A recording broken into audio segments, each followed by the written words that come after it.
Hello everybody, ACS financial consultancy private limited की तरफ से मैं आप सबका हार्दिक स्वागत करता हूं। आज के हमारे इस प्रेजेंटेशन पे जो फाइनेंशियल बजट 2025 के इनकम टैक्स के रूल्स के ऊपर है। ये फाइनेंशियल बजट जो 1 फरवरी 2025 को हमारे honourable finance minister Nirmala Sitharaman ji ने संसद में रखा था, तो उसी में हम जो उन्होंने टैक्स की बजट रखी थी उसको हम आज आसान भाषाओं में समझने की कोशिश करेंगे। अगर आपको हमारा ये वीडियो पसंद आता है तो काइंडली हमें लाइक और सब्सक्राइब कर दीजिएगा। और अगर आपकी कोई और सवाल है या कोई और समस्याएं हैं तो आप हमें हमारे दिए गए हुए ईमेल आईडीज पे अपने सवाल भेज सकते हैं। हम कोशिश करेंगे कि आपके सामने और भी ऐसे वीडियोस लाने के लिए, आपके उन सवालों पे भी लाने के लिए हम कोशिश करेंगे कि उन सवालों का भी जवाब हम दे सकें। हमारा ईमेल आईडी इस वीडियो के अंत में स्क्रीन पे आपको दिख जाएगा। फिलहाल हम इस मुद्दे पे आते हैं। तो इस मुद्दे की सबसे बड़ी जो बात होती है कि इनकम टैक्स में क्या समस्याएं आती हैं। जब भी कोई कानून बनता है या नियम बनता है या नियम में थोड़ी सी बदलाव होती है तो हमारे दिमागों में कई सारे उलझने या सवाल जो हैं वो पैदा होने शुरू कर देते हैं। जैसे किस रिजीम को चुनूं, किस टैक्स लॉस को फॉलो करूं, क्या सेविंग्स मैं इम्प्लीमेंट करूं जिससे मेरा टैक्स जो है वो कम से कम आए, कहीं ज़्यादा टैक्स पेमेंट ना करना पड़ जाए, या फिर मैं जो फॉलो कर रहा हूँ कहीं वो कोई गलत नियम तो नहीं है, कहीं ऐसा ना हो जाए कि बाद में चल के इनकम टैक्स डिपार्टमेंट से कोई नोटिस आ जाए। ये जो सवाल है ये हर उस इंसान के दिमाग में चलती है जो भारत में इनकम जनरेट करता है। तो इस प्रॉब्लम का सॉल्व होना इसलिए भी ज़रूरी है क्योंकि टैक्स पॉलिसीज़ का जो डर या टैक्स के नियमों का जो डर हमारे दिल में बैठा हुआ है वो मिट जाए और उसके बेनिफिट्स के बारे में हम जान पाएँ। और जब ये उनके बेनिफिट्स के बारे में हम जान जाएंगे तो ये समस्याएं जो है वो सॉल्व हो जाएगी। अब ये समस्या सॉल्व कैसे हो चुकी है ये तब हमें मालूम चलेगा जब हम सही टैक्स पॉलिसी जो है या जो टैक्स बेनिफिट दे रही है वो पॉलिसीज जो है वो हम जब सिलेक्ट कर लेते हैं तो हमें मालूम चल जाता है कि ये प्रॉब्लम जो है वो सॉल्व हो चुकी है। समस्याएं क्या है ये बिना जाने कभी हम ये नहीं बता सकते हैं कि समस्याएं सॉल्व हुई या नहीं हुई। तो समस्याएं क्या है ये हमें कैसे मालूम चलेगा। तो ज़्यादातर मामलों में समस्याएं जो होती हैं वो ये उन्हीं चंद समस्याओं को हम यहाँ दर्शाने की कोशिश कर रहे हैं। सबसे पहला सवाल जो होता है कि इनकम टैक्स जो नया कानून बना है क्या वो कॉमन पीपल के लिए बेनिफिटेड है या नहीं। तो इस सवाल का जवाब है टैक्स जो इनकम टैक्स का नया लॉ आया है ये कॉमन पीपल के लिए बेनिफिटेड है। हर उस इंसान के लिए बेनिफिट है जो इनकम जनरेट करता है।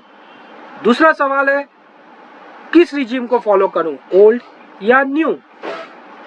तो इस सवाल का जवाब है कि ये अभी तो सीधी आंखों में अगर हम लोग देखें तो देखने के तौर से नया रिजीम जो है वो आपको फ़ायदेमंद है। 12,75,000 तक का अगर आपका इनकम है तो आपको फ़ायदा है, लेकिन इसका सही हिसाब या सही अनुमान जब आप अपने टोटल इनकम को लेकर दोनों टैक्स लॉज में बैठा के इसको चेक करेंगे तभी आपको मालूम चलेगा कि सही तरीके से आपको इसमें कोई फ़ायदा है या नहीं है। उससे पहले इसको सही तरीके से बताना मुश्किल है क्योंकि कभी कभी डिडक्शंस या बाकी चीज़ों का इस्तेमाल करने से आपका टैक्स स्लैब जो है वो उसमें बदलाव हो सकता है और इस टैक्स स्लैब में बदलाव होने के कारण आपके टैक्स पेबल में भी बदलाव आ सकता है। इसलिए इसका सही पता आपको उसी वक्त मालूम चलेगा जब आप इसका कैलकुलेशन दोनों टैक्स रिजीम्स में करेंगे। उसके बाद जो हमारे समस्या आता है कि रिजीम को सिलेक्ट करके या बेनिफिट जो हम लोग क्लेम कर रहे हैं उसको लेके कोई गलत तो नहीं कर रहे हैं, कोई नियम तो नहीं तोड़ रहे हैं, जी नहीं। जब तक आप नियमों में रहकर सही खर्चों को या सही डिडक्शंस को आप इस्तेमाल करते हैं जो आपने खर्चे किए हैं, या सही टैक्स रिजीम्स को आप लेते हैं, तब तक आप नियमों को नहीं तोड़ रहे हैं और ना ही कोई टैक्स अवॉइडेंस या इवेडिंग कर रहे हैं। टैक्स अवॉइडेंस या इवेडिंग तभी होती है जब आप किसी इनकम को जिसको आपने जनरेट किया और वो आप नहीं दिखा रहे हो। अगर आप कोई इनकम नहीं दिखा रहे हो या किसी इनकम को छुपा रहे हो, तब वो टैक्स इवेशन या अवॉइडिंग के केस में आता है। उसके बाद की सवाल है, क्या हमें इनकम टैक्स रिटर्न फाइल करनी जरूरी है? जी हाँ, आपको इनकम टैक्स फाइल रिटर्न करनी जरूरी है। आपका इनकम अगर 2.5 लाख से नीचे है तो नहीं करने पे भी चलता है, लेकिन ये आपके लिए बेहतर है कि आप अपना इनकम टैक्स रिटर्न सालाना फाइल करें। इससे आपको फायदा ही होगा, नुकसान नहीं होगा। अब आखिरी के 2 सवाल जो हैं वो थोड़ा विस्तृत में हम लोग जानेंगे अपने अगले स्लाइड्स में, कि 12,75,000 जो मीडिया में है, जो संसद में प्लेस भी किया गया है कि 12,75,000 तक आपको कोई टैक्स नहीं देनी है। तो इसका मतलब क्या है? क्या 12,75,000 तक क्यों मुझे टैक्स नहीं देनी है? और दूसरा जो है 12,75,000 अगर टैक्स नहीं देनी है तो फिर ये नए स्लैब्स, टैक्स स्लैब्स कैलकुलेशंस क्यों, किस लिए? ये एक साधारण सी सवाल है जो हर एक के दिमाग में अभी होगी। तो इसको हमें सॉल्व करना, इसी को सॉल्व करने के लिए हम नॉर्मली इस स्लाइड्स को बनाए हुए हैं।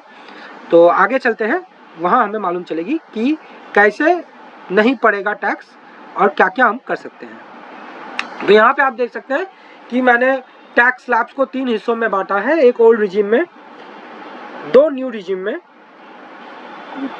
जिसमें से एक फिनेंशियल ईयर 24-25 में लागू चलेगी, जिसका टैक्स आप 25-26 के जुलाई में फाइल करेंगे तो उस पर जो लागू रहेगी, और एक रिजीम जो 25-26 में जो आप इनकम करेंगे उस पर लागू होगी, जिसका रिटर्न आप 26-27 को भरेंगे।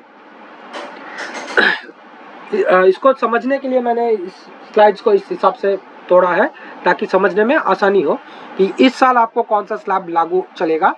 तो फिनेंशियल ईयर 24-25 में आपने जो भी इनकम किया है 1 अप्रैल से लेके 31 मार्च 2025 तक आप जो भी इनकम करेंगे वो न्यू रिजीम फिनेंशियल ईयर 24-25 वाली जो स्लैब है उस पर कैलकुलेट होगी, और 1 अप्रैल 2025 से मार्च 2026 तक जो भी आप इनकम करोगे वो फिनेंशियल ईयर 25-26 वाली जो न्यू रिजीम है उस पर कैलकुलेट होगी। अब हम ओल्ड रिजीम पे आते हैं। तो देखिए, ओल्ड रिजीम पे अगर आपका उम्र 30 साल के नीचे होता है तो 2.5 लाख तक की आपकी छूट है। 2.5 लाख आपके इनकम के 2.5 लाख तक की आपको छूट है। 2.5 लाख से 5 लाख तक के ऊपर आपको 5% देना पड़ेगा। 5 लाख से 10 लाख के ऊपर 20% देना पड़ेगा। 10 लाख से ऊपर जब भी जाएगा आपकी इनकम तो आपको 30% देनी होगी।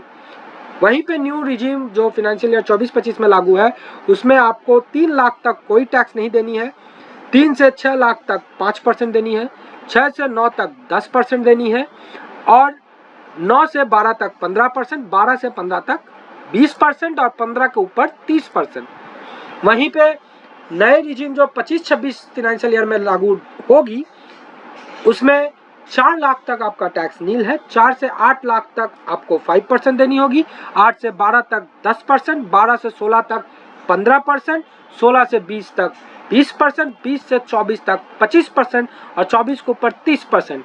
यहाँ आप सीधे सीधे देख सकते हो कि 25% वाली एक स्लैब एक्स्ट्रा इसमें इंसर्ट की गई है और एक स्लैब की बढ़त आपको एक्स्ट्रा दी गई है, जिसके कारण टैक्स स्लैब में अगर चेंजेस होगी तो यहाँ आपके न्यू रिजीम्स में आप 25-26 में जो लागू होगी वहाँ आपको फायदा होगा, सीधा सीधा फायदा होगा एक टैक्स स्लैब एक्स्ट्रा जुड़ने के कारण।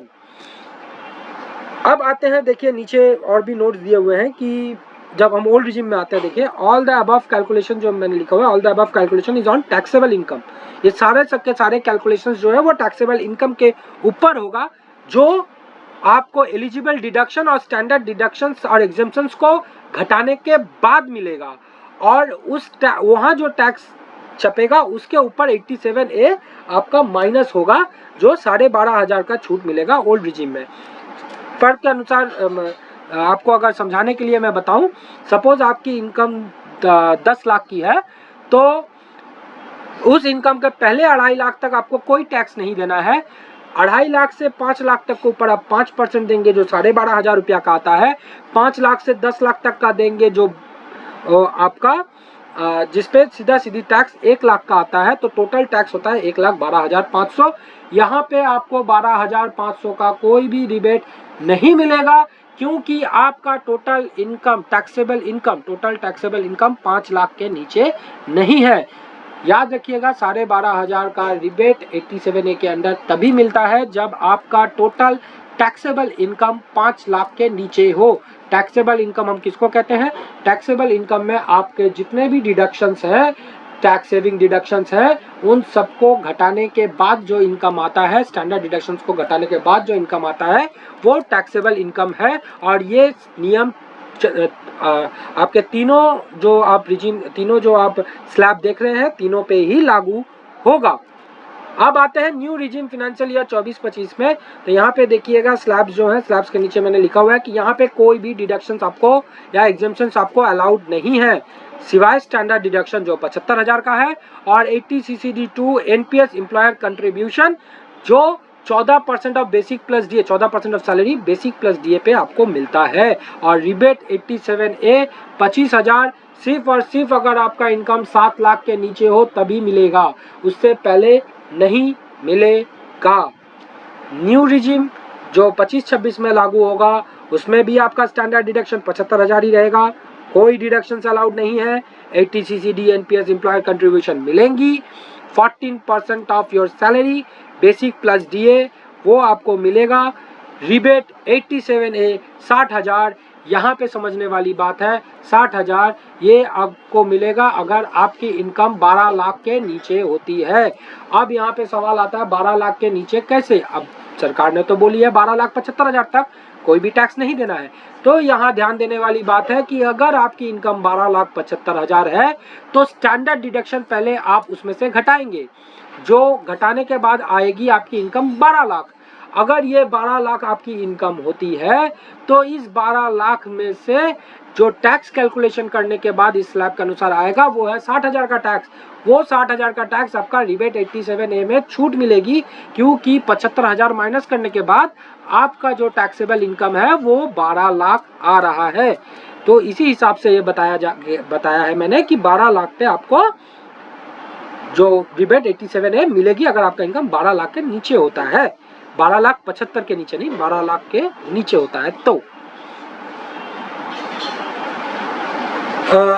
87A को अच्छे से समझने के लिए देखिए, यहाँ पे मैंने उसी बात को यहाँ पे मैंने दोहराया है। सपोज कि आपका टैक्सेबल इनकम ओल्ड रिजीम में 5 लाख है और नई रिजीम में 12 लाख है, तो हमें टैक्स को कैलकुलेट करना होगा। ये नील नहीं है और ना ही ये अनपेएबल है, ये पेएबल है। टैक्स कैलकुलेशन होंगे, टैक्स निकाले जाएंगे। लेकिन अगर आपका इनकम 5 लाख के नीचे होता है तो 12,500 ओल्ड स्कीम में, और 12 लाख के नीचे होता है तो 60,000 रुपया न्यू स्कीम में लागू होंगे, जिसके कारण आपका टैक्स जो 5 लाख के तक में 12,500 रुपया का आता है और 12 लाख तक में 60,000 का आता है, वो आपको छूट मिल जाएगा। उस पर आपको ये पैसे आपको नहीं देने होंगे। और जब आपको कोई टैक्स नहीं देना होगा तो आपको इस पे एजुकेशन सेस 4% की नहीं लगेगी।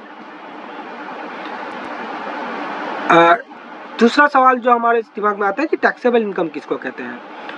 ओल्ड स्कीम में जहां डिडक्शंस अलाउड है, तो हर डिडक्शंस, एग्जेम्पशंस और जो भी स्टैंडर्ड डिडक्शंस है, इनको माइनस करने के बाद टोटल इनकम से, जिसमें सैलरी और अदर इनकम भी एडेड है, माइनस करने के बाद जो बैलेंस अमाउंट हमें मिलती है, जिस पे हम टैक्स को कैलकुलेट करेंगे ओल्ड स्कीम के हिसाब से, वही हमारा टैक्सेबल इनकम है। न्यू टैक्स रिजिम में 75,000 माइनस करने के बाद जो आएगा, और 80 CCD2 को जो 14% ऑफ बेसिक प्लस डीए है उसको माइनस करने के बाद आएगा, वही मेरा टैक्सेबल इनकम है। मैंने न्यू टैक्स रिजिम में 80 CCD2 को अलग से इसलिए दिखाया है क्योंकि न्यू रिजिम में कोई और डिडक्शन अलाउड नहीं है सिवाय 80 CCD2 के, वैराज ओल्ड स्कीम में बाकी डिडक्शंस भी हैं और 80 CCD2 भी है। न्यू टैक्स रिजिम में ध्यान देके रखिएगा, न्यू टैक्स रिजिम में 75,000 स्टैंडर्ड डिडक्शन है। ओल्ड टैक्स रिजिम में जो न्यू टैक्स की ओल्ड टैक्स रिजिम है उसमें 50,000 की थी, लेकिन वो 24-25 में भी 75,000 की होगी। और सॉरी, न्यू टैक्स रिजिम में 75,000 की है, ओल्ड टैक्स रिजिम में ये 50,000 की ही लिमिट पे अटकी हुई है। स्टैंडर्ड डिडक्शंस 50,000 के लिमिट पे ही अटकी हुई है और न्यू टैक्स रिजिम में ये 75,000 की स्टैंडर्ड डिडक्शंस है। अब ऊपर के सारे प्रश्नों को अगर मैं जवाब देना चाहूँ तो बेटर तरीका है कि सेम लेवल के total income, total tax income, हम सेम लेवल का टोटल इनकम लें और उस पे हम लोग एक कैलकुलेशन बैठाएं। तो पकड़ लीजिए कि आपकी इनकम 12,75,000 है सालाना, उसमें आप पीपीएफ जमा करते हो 25,000, एनपीएस जो आपसे काट ली जाती है वो 30,000, एलआईसी आप 50,000 की जमा करती हो, आपका प्रिंसिपल आपने 50,000 का पेमेंट किया हुआ है, एचबीएल इंटरेस्ट आप 2 लाख का पेमेंट करते हो और मेडिक्लेम इन्वेस्टमेंट आपका है 25,000 खुद के लिए, 50,000 सीनियर सिटीजन्स के लिए, अपने आपके माँ बाप के लिए। तो यहाँ पे मैंने मेडिक्लेम का जो फॉरमोस्ट लिमिट है, जो मैक्सिमम लिमिट है, वही मैंने यहाँ पे लिया है। और एम्प्लॉयर कंट्रीब्यूशन मान लीजिए 30,000 ही है, जो एनपीएस आपका कंट्रीब्यूशन और एम्प्लॉयर का कंट्रीब्यूशन दोनों एक ही मैंने यहाँ पे रखा है। और इसके अलावा सेल्फ इन्वेस्टमेंट आपने अलग से एनपीएस में किया है 50,000 का, इसका फैसला मैं आगे, इसका विश्लेषण मैं आगे आपको करते हुए, सॉल्व करते हुए दिखाऊंगा।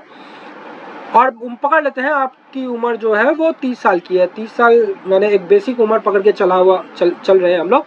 सीनियर सिटीजन्स को यहाँ पे कैलकुलेट नहीं कर रहे हैं क्योंकि उसमें टैक्स के स्लैब्स चेंजेस के भी कारण भी कैलकुलेशंस में काफ़ी उतार चढ़ाव हो सकते हैं। लेकिन 60 साल के नीचे जिनका उम्र है, सुपर सीनियर सिटीजन्स जो नहीं है या फिर 60 साल के नीचे जो है, उनके टैक्स स्लैब्स में हेरफेर होने के कारण ज़्यादा फेरबदल नहीं होगा। इसीलिए हम यहाँ पे मान के चलते हैं कि आपकी उम्र 30 साल या 60 साल के नीचे है।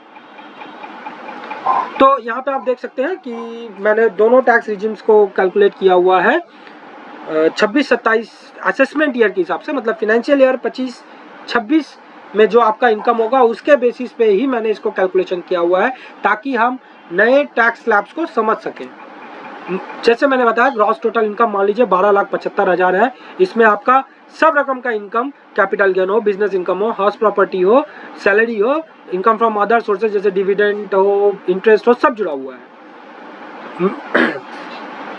तो इंटरेस्ट वाली जो छूट है ओल्ड रिजिम में, यहाँ पे फिलहाल मैं उसको कैलकुलेट नहीं कर रहा हूँ, उसकी लिमिट 10,000 तक है आपके लिए और सीनियर सिटीजन्स के लिए 50,000 तक की ही लिमिट है।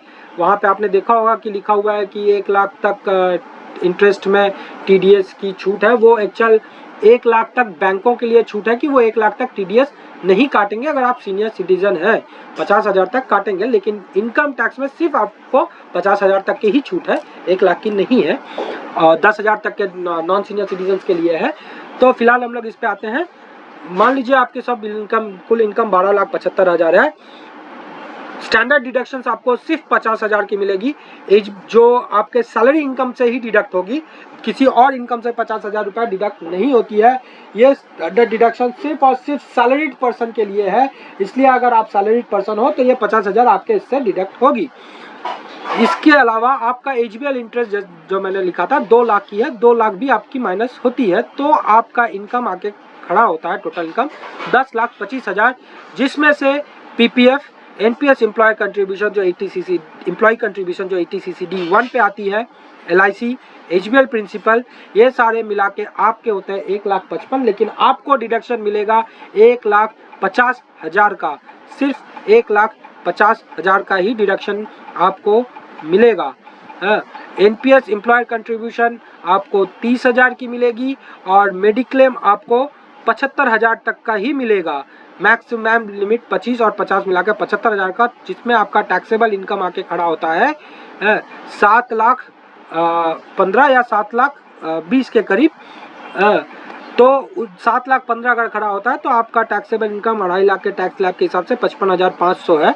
और अगर 5 लाख के नीचे नहीं है, इसलिए यहाँ पे आपको रिबेट 87A नहीं मिलती है और 55,500 का टैक्स आपको देना पड़ेगा, जिसके ऊपर एडुकेशन सेस अलग से चार्ज होगी 4%। वहीं अगर हम न्यू टैक्स रिजीम में आए तो ग्रॉस टोटल इनकम अगर 12,75,000 है तो स्टैंडर्ड डिडक्शन, अगर आपका सैलरी इनकम है तो सैलरी इनकम से 75,000 रुपये का स्टैंडर्ड डिडक्शन होगा। एचबीएल इंटरेस्ट का कोई डिडक्शन आपको नहीं मिलेंगे। टोटल इनकम 12 लाख की आती है। PPF, NPS, employ contributions, HBL principles कुछ माइनस नहीं होगा। 80 CCD 2 सिर्फ और सिर्फ आपको मिलेगी जो 30,000 की है, जिसके कारण 11,70,000 आता है। यहाँ पे आपको मेडिक्लेम का भी कोई डिडक्शंस नहीं मिलना है, जिसके कारण आपका टैक्स पेबल 57,000 की आती है। लेकिन यहाँ पे रिबेट अंडर सेक्शन 87A आपको मिलेगी, क्योंकि आपका इनकम 12 लाख के नीचे है और वो आपको मिलेगी सिर्फ आपके टैक्सेबल अमाउंट तक। 12 लाख तक का 60,000 रिबेट होने के बावजूद भी आपका टैक्स पेबल है 57,000, तो आपको 57,000 का ही डिडक्शन मिलेगा और इसके कारण आपका टैक्स पेबल 0 होगा। यही वो कैच है जो आपका नए टैक्स रिजीम में है। इसलिए आपकी इनकम अगर 12,75,000 तक है या उससे नीचे है तो आप नए रिजीम को अपना सकते हो। नीचे देखिए हम लोग ने एक नोट भी दिया हुआ है कि पूरा का पूरा हिसाब 13,05,000 तक आपको कोई टैक्स इस कैलकुलेशन के हिसाब से नहीं देनी पड़ रही है। 13,05,000 मैंने इसलिए बोला, 12,75,000 में 30 जोड़िए, आपका 13,05,000 होता है, उसमें 80 CCD 2 को 30 का जोड़ दिए, उसको घटाइए और 75,000 घटाइए, तो आपकी टोटल टैक्सेबल इनकम 12 लाख की आएगी, जिसके ऊपर आप टैक्स कैलकुलेट करोगे तो 60,000 आएगा और वो 60,000 पे आपको कोई टैक्स नहीं पेमेंट करनी होगी। तो इस तरह से आप इसमें टैक्स में छूट पा सकते हैं। सो धन्यवाद। आज का सेशन यहीं पे ख़त्म होता है। अगर थोड़ी सी भी कोई गलती हो या भूल चूक हो या कैलकुलेशंस में कहीं कोई गलती हो तो थोड़ा माफ़ी मांग लूँगा और आप खुले दिल से अपने विचारों को हमें बता सकते हैं। और अगर हम हमारे इस प्रेजेंटेशन में कहीं कोई गलती है या कोई चूक है तो आप हमें लिख के या कमेंट करके हमें बता सकते हैं। हमारा ईमेल आईडी आपको यहाँ पे दिख रहा है जो दिया हुआ है। So thank you and all the best.